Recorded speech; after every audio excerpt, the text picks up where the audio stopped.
మంచి మనస్సు. మంచి లేదు, మానవత్వం లేదు. జాలి, దయ, సానుభూతి కరువైపోయాయి. పట్టించుకుంటనం పెరిగిపోయింది. ఎవడెలా పోతే నాకేంటి, నేను బాగున్నాను కదా అన్న ధోరణిలో ఉన్నారంతా. నోట్ల రద్దుతో సిటీలో చదువుకుంటున్న బాబుకి హాస్టల్లో ఇబ్బంది ఎదురైంది. క్యాషే కావాలంటున్నాడు హాస్టల్ మేనేజర్. బాబు దగ్గరేమో డబ్బు లేదు. ఎలా డాడీ అని ఫోన్ చేశాడు. ఏం పర్వాలేదు, సుధీర్ అంకుల్ ఉన్నాడుగా, వాడికి ఫోన్ చేసి చెప్తాను, చూసుకుంటాడు అన్నాడు. సుధీర్కి ఫోన్ చేశాడు. బాబు సంగతి చెప్పాడు. నేను చూసుకుంటాను, నాకు వదిలేయి అన్నాడు సుధీర్. అన్నాడే కానీ చూసుకోలేదు. వెళ్ళి బాబును కూడా కలవనే లేదు. ఫోన్ చేసి చెప్పాడు బాబు. కంగారు పడ్డాడు. 5,000 రూపాయలు, ఆఫ్టర్ ఆల్ 5,000 రూపీస్ అందుబాటులో లేవు. సుధీర్కి 4-5 సార్లు ఫోన్ చేశాడు. రింగ్ అవుతోంది కానీ వాడు లిఫ్ట్ చేయట్లేదు. తప్పదనుకున్నాడు. డబ్బు తీసుకుని తానే సిటీకి కారులో బయలుదేరాడు అతను. దారిలో వేడిగా టీ తాగాలనిపించింది. కారు ఆపాడతను. రోడ్డు పక్క టీ దుకాణం. వేడివేడిగా టీ అందచేస్తున్నాడు దుకాణదార్. టీ అని చెప్పి తాగాడు. టీ చాలా బాగుంది. ఎంత అంటే 6 రూపాయలు అన్నాడు. 10 రూపాయల నోటిచ్చి చిల్లర ఉంచుకోమన్నట్లుగా ముందుకు నడిచాడు అతను. పిలిచి మరీ అతని చేతిలో 4 రూపాయలు పెట్టాడు దుకాణదార్. ఇప్పుడు ఈ రోజులన్నీ చిల్లర మా లక్ష్మివే, మర్చిపోకండి అని నవ్వాడు. 4 రూపాయల నాణ్యాలను ఎగరేసి పట్టుకుంటూ కారు దగ్గరగా వచ్చాడు అతను. కారుని ఆనుకొని సిగరెట్ ముట్టించాడు.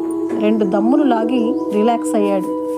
అప్పుడు చూశాడు అక్కడ స్తంభానికి అంటించి ఉన్న కాగితాన్ని. గాలికి రెపరెపలాడుతోంది. వెళ్ళి దాని మీద రాసి ఉన్నది చదివాడు. ఇక్కడ నా 50 రూపాయల నోటును నేను పోగొట్టుకున్నాను. దొరికితే దయచేసి ఈ క్రింది అడ్రస్కు అందజేయగలరు అని రాసి ఉంది. నవ్వు వచ్చింది అతనికి. నవ్వుతూ కారు స్టార్ట్ చేశాడు. కాగితంలో ఉన్న అడ్రస్కి బయలుదేరాడు. 2-3 మలుపులు తిరిగి చేరుకున్నాడు అక్కడికి. చిన్న పూరిల్లు, చెప్పాలంటే గుడిసెలాగా ఉంది. ఆ గుడిసెలో మంచం మీద ఓ ముసలామె కూర్చొని ఉంది. దగ్గుతూ ఉంది. పాపం, పోగొట్టుకున్న 50 రూపాయలు ఈ ముసలామెకి ఎంత అవసరమో అనుకున్నాడు అతను. జేబులోంచి 50 నోటు తీసి ఆమె చేతికిచ్చాడు. అమ్మా, నువ్వు టీ దుకాణం దగ్గర పోగొట్టుకున్న 50 రూపాయల నోటిది, నాకు దొరికింది అని చెప్పాడు. నవ్విందామె. నవ్వుతుంటే దగ్గు తోసుకొచ్చేసింది ఆమెకి. దగ్గి కాసేపటికి తేరుకుంది. నువ్వు 45వ వాడివి. పొద్దున నుంచి నా దగ్గరికి 45 మంది వచ్చారు. వచ్చిన ప్రతి వ్యక్తి 50 రూపాయల నోటిచ్చి ఇదే మాట చెప్తున్నారు. పైగా నా నోటు పోయిందని నేను అక్కడ రాసి పెట్టానంటున్నారు.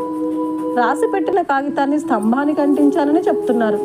అది ఎలా సాధ్యం అన్నది ఆ ముసలామె. అతను ఆశ్చర్యపోయాడు. నాకు చదువు రాదు, నేను రాయలేను, ఒంటరిదాన్ని, పైగా గుడ్డిదాన్ని, ఇక్కడి నుంచి కదలలేను. నా దీనస్థితి చూసి ఏ అయ్య కన్నీరు పెట్టుకున్నాడో కరుణించి అలా రాసి పెట్టాడు అక్కడ. మీరంతా దయతలిచి దానం చేసేస్తున్నారు, దండాలయ్యా అన్నది ముసలామె. అతడు ఇచ్చిన 50 రూపాయల నోటుని మంచం కింది బొంత మడతల్లో దాచుకుంది. బొంత మడతల్లో 50 నోట్లు చాలా ఉండడాన్ని గమనించాడు అతను.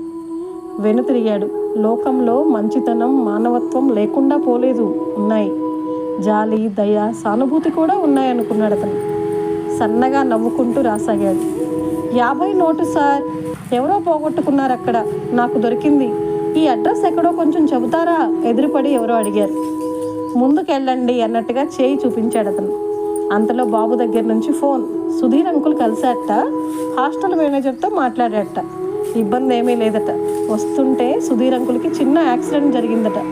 ఆ యాక్సిడెంట్లో అంకుల్ సెల్ ఫోన్ కూడా పాడైందంటూ ఏంటేంటో చెప్తున్నాడు బాబు. అతని కళ్ళు చెమర్చాయి. సో మంచి మనసు చాలా ముఖ్యం.